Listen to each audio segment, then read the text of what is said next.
بسم الله الرحمن الرحيم تلاميذ السنة الرابعة متوسط السلام عليكم ورحمة الله تعالى وبركاته.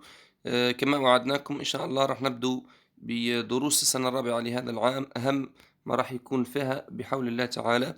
دونك لازم كل التلاميذ يعرفوا أنه الأسئلة تاع لو تكست تمر بخمس مراحل اللي هي يعطونا لو تكست ومن بعد يعطونا لي كيسيون في الأول تكون لي كيسيون دو لا كومبريهنسيون دو تكست اللي راح نهضروا عليها اليوم. العنوان الأول لي كيسيون دو لا كومبريهنسيون دو تكست. ثم في الحاجة الثانية راح يعطونا الفوكابولير يعني الأسئلة اللي تتعلق بالفوكابولير، هاو موجود الفوكابولير، المصطلحات والأشياء هذه. ثم راح يعطينا لي كيسيون تاع لا غرامير، دروس تاع لا غرامير تاع القواعد. بعدها مباشرة نتعرضوا إلى دروس تاع لا كونجيغيزون تصريف الأفعال، ثم الأورتوغراف التحويلات والإضافة الآس ولو بارتيسيب باسي وأنسي دو سويت، ثم لو باراغراف. إذن بإذن الله راح نفوتوا عليها كامل ونشرح الدروس الموجودة فيها ككل. إذن أول أسئلة راح تجينا هي ce sont les questions qui s'attachent avec la compréhension du texte، الأسئلة اللي ترتبط بفهم النص. les questions qui s'attachent à la compréhension du texte. Il y a les questions de 4 T. Regardez bien, nous avons 4 T. Les questions de 4 T. Thème, thèse, titre et type. هادو les questions toujours ils se répètent toujours. les questions هادوما يتعاودوا في البيام. لازم التلميذ l'élève يولي il connaît c'est quoi le thème. Le thème هو الموضوع تاع النص. De quoi parle le texte. On peut écrire quel est le thème du texte. يعني السؤال يقدر يقول لنا quel est le titre du texte, quel est le thème du texte. وإلا قادر يقول لك de quoi parle-t-on, de quoi parle-t-on dans ce texte. عن ماذا يتكلم النص. يعني là on va indiquer de quoi parle le texte. عن ما يتكلم النص. Par exemple نقولوا له Facebook.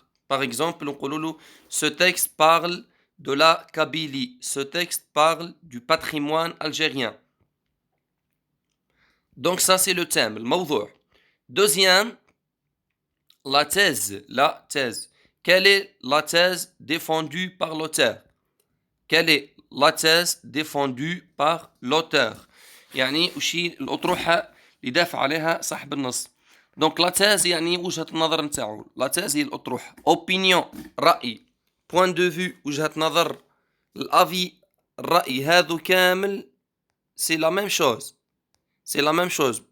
يعني أي وحدة فيهم كي يسألك عليها يقول لك كالي لا تيز ولا كالي لوبينيون ولا كالي لو بوان دو فيو ولا كالي لافي دو لوتور.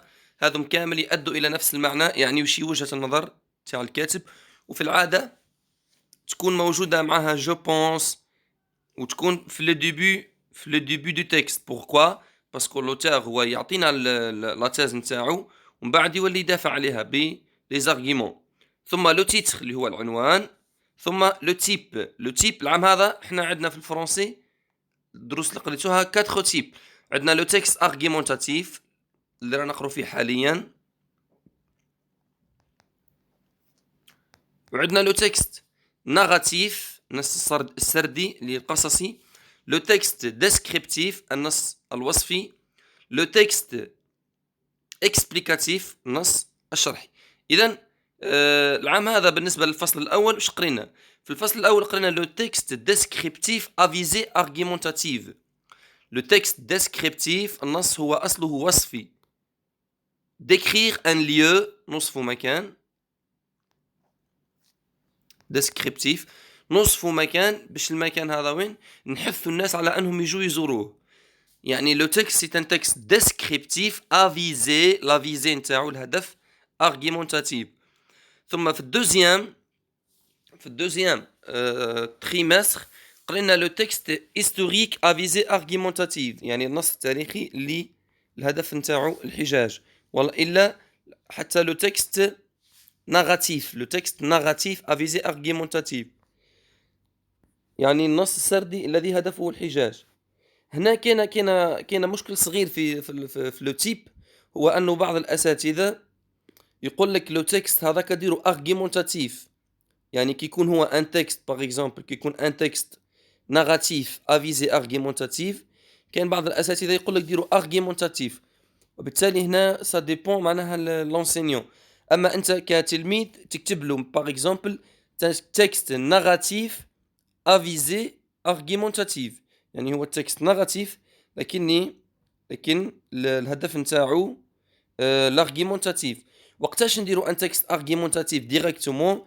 لما يكون باغ اكزومبل لو تكست يتكلم عن لو راسيسم، يتكلم على لا فيولونس انفير لي زونفون، هنا نديروها مباشرة ارغيمونتاتيف. وباذن الله راح نزيد نهبط عليها درس كامل باش نفصل فيها بالتفصيل. سانكيام لوبجيكتيف دو لوتور، وشو الهدف تاع الكاتب؟ عندنا كونفانكر اقناع وبيرسوادي نفس الشيء. الفرق بيناتهم هو انه كونفانكر يقنع باستعمال العقل والادله العقليه، وبيرسوادي باستعمال الادله التي تخاطب الجانب العاطفي في الانسان. والا مثلا في الفصل الاول لوبجيكتيف دو لوتور، هدف الكاتب هو انسيتي لي جون، يعني يحث الناس inciter les gens à visiter la région. مثلا يقول لك لو تكست يتكلم عن بجاية، ولا يتكلم مثلا عن ألجي، هو هنا الكاتب مش كاتبه هكذاك، يعني هو pour inciter باش يحث الناس، pour inciter les gens à visiter ألجي ولا à visiter Oran. ثم السؤال السادس لا سورس، مصدر الكاتب، مصدر النص نلقوه في الأخير.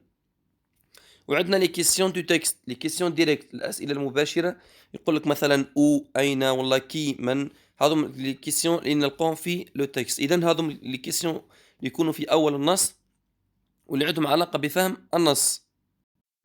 ننتقل الان للفوكابولار. فوكابولار يعني المصطلحات والاشياء هذه. الحاجه الاولى لي مو دو لا ميم فامي. لي مو دو لا ميم فامي ce sont les mots qui ont le même radical، عندهم نفس le radical. Par exemple, نعطيكم un exemple. Par exemple, نقولوا le mot dent, dentiste, dentifrice.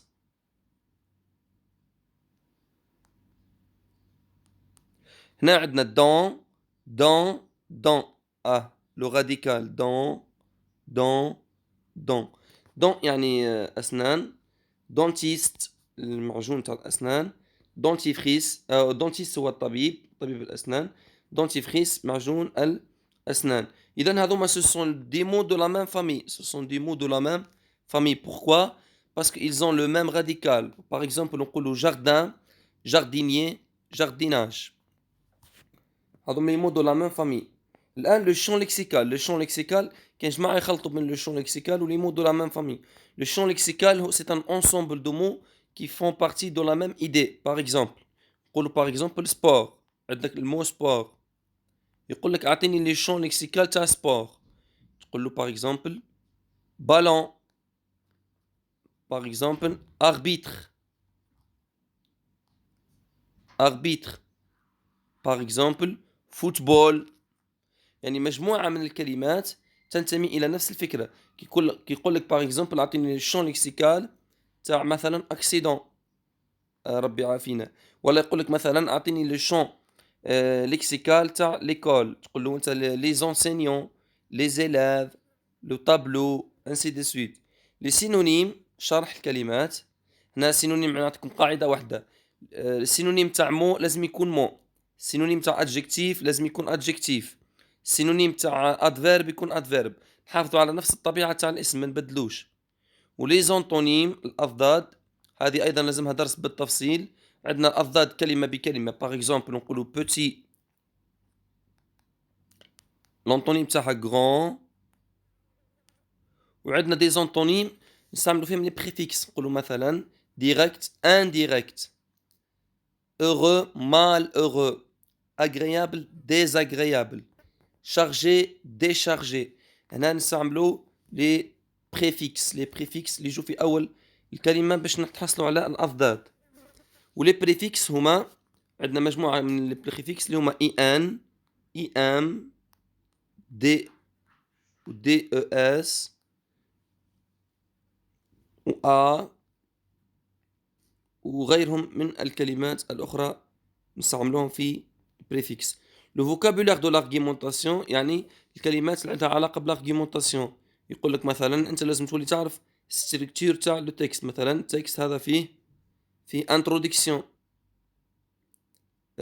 فيه introduction مقدمة، فيه conclusion خاتمة، فيه مثلا يقول لك أعطيني les arguments الحجج. لازم تولي تعرف les arguments هما الحجج. يقول لك par exemple أعطيني les articulateurs logiques. Les articulateurs logiques. Par exemple d'abord, ensuite, enfin, d'une part. هذم يسموهم les articulateurs logiques. وبالتالي أي كلمة عندها علاقة بالفوكابولير مصطلحات تاع l'argumentation تاع الحجاز لازم تكوني تعرفها. كي يقول لك thèse ولا opinion ولا point de vue معناها وجهة نظر ولا رأي ولا أطروحة. كي يقول لك مثلا أعطيني argument حجة. كي يقول لك par exemple أعطيني les articulateurs logiques أدوات ترتيب الحجج. إذن هذم كان دي زيكزامبل أمثلة. هذم كامل يسموهم لو فوكابولير دو لارغيمونطاسيون. إذن هذه مقدمة في الدروس. بإذن الله راح نواصلوا بقية الدروس. إذا لديكم أسئلة أو استفسارات ضعوها في التعليق. والسلام عليكم ورحمة الله تعالى وبركاته.